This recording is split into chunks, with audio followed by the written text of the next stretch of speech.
Alright, welcome to the second episode in the differential equations in linear algebra series. Last episode we went over separable equations, and in this episode we're going to dip into it a little more, finish it up with a example word problem. My webcam isn't working right now, so just turned it off, but don't really need it. But let's jump right in. So our problem is the initial population of 500 bacteria grows to 8,000 in 3 hours. When will it reach 16,000? So our general equation for solving this type of problem is the derivative of the population, the rate of change of the population equals P times K, where P of T is the population at time T, and K is just a constant. In this case, a constant of proportionality. So, first, breaking up this problem, initial population of 500. So when time equals 0, we have a population of 500. And then I see in 3 hours it reaches 8,000. So P of 3 equals 8,000. So those are our initial conditions, and they will come in handy later. When we have our general solution, we can use these to find a specific solution. So let's just get right into it. So what I want to do is first we'll rewrite this equals K times P. And I want to get the P's on one side and the T's on another. But one thing I realize is there's no T's. And that's perfectly fine, as you'll soon see.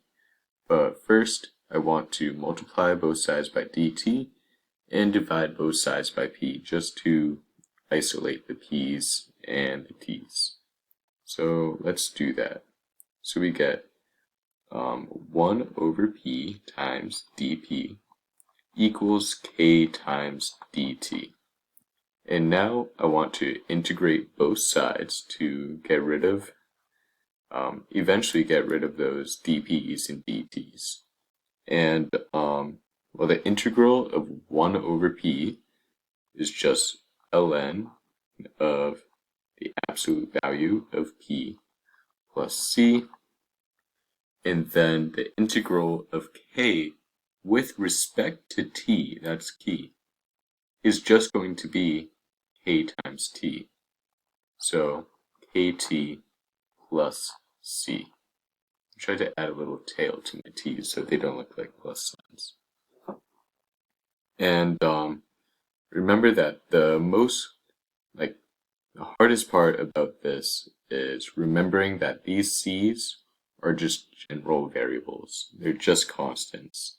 So, this could be 60, this could be 30, and if we subtract 30 to one side, 60 minus 30 is still 30, is still a constant. So, we can subtract both sides by C, but C minus C, you may be tempted to think it's 0, but it's still just a constant. That's what it means. So we can just say this C absorbs this C. So as moving on, we'll move up right here. ln of the absolute value of P equals KT plus C. And now what I want to do is get rid of this ln right here. I want to isolate P.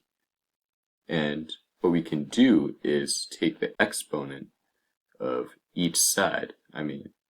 E as a base exponential function. And when you take e to the ln, well, that just cancels out. So we end up getting the absolute value of p equals e to the kt plus c. And, well, what we can do is, if you have like a to the b plus like c, that just equals a to the b times a to the c. There's a little bit of algebra right there.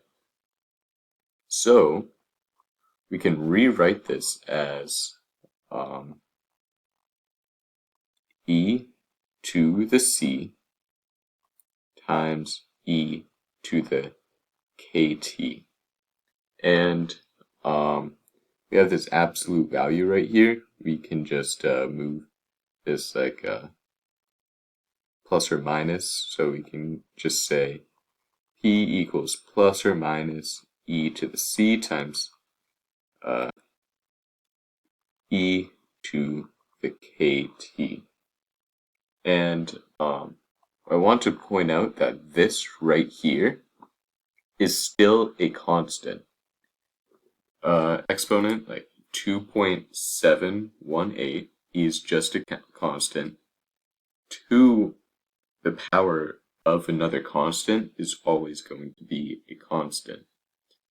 And then plus or minus, multiplying a constant by 1 or negative 1 is still going to be a constant. I say constant a lot. So we can just rewrite this simply as c. Some people like to write it as like a different number, but you don't really need to. I just say c and keep it simple throughout. So what we end up getting is p equals c times e to the kt. And well, we can use some initial conditions to find out what c and k will be. So let's do that. So we know that when t equals 0, p equals 500. So let's plug that in. C times e to the k times 0. And what I realize is k times 0 is just 0. And any base to the 0th power is just going to equal 1. So we end up getting something very elegant right here. Just 500 equals c times 1. So c equals 500. So let's make some more space over here.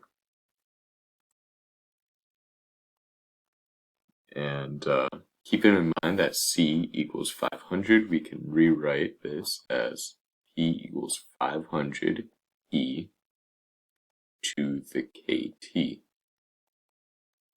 And now I want to use the second initial condition right here to find out what k equals. So let's do that. We know that when t equals 3, p equals 8,000. So let's just plug that in.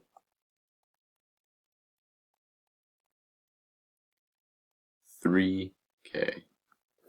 So now I'm just going to divide both sides by 500, and that equals 16. And now we can take the ln of both sides. So ln of 16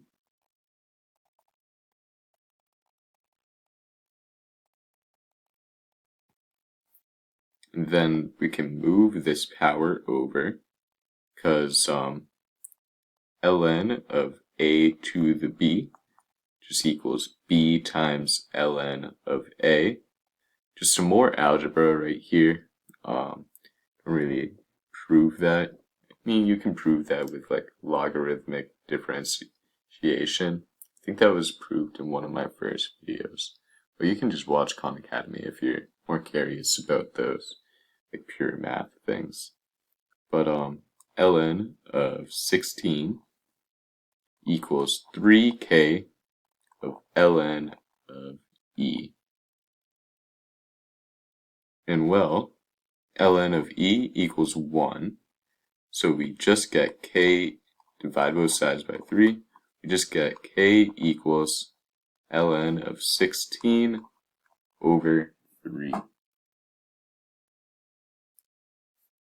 So, moving on, let's just finish rewriting this equation. So keeping in mind that we now found k equals ln of 16 over 3 and c equals 500, we now have all we need to find the exact solution to this problem, which happens to turn out to be ln of 16 over 3, 500 times e to the ln of 16 over 3 times t. And that is our general solution. But our problem, I erased it, but it was asking what the population is.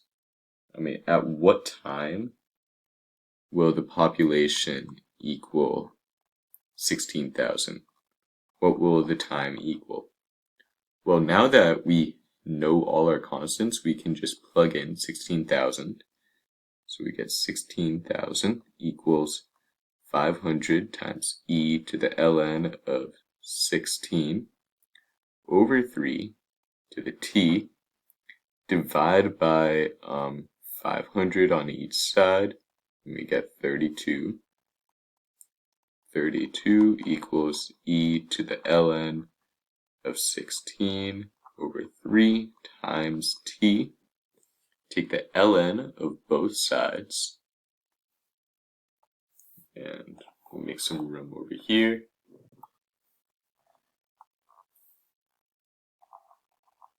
So we take the ln of both sides,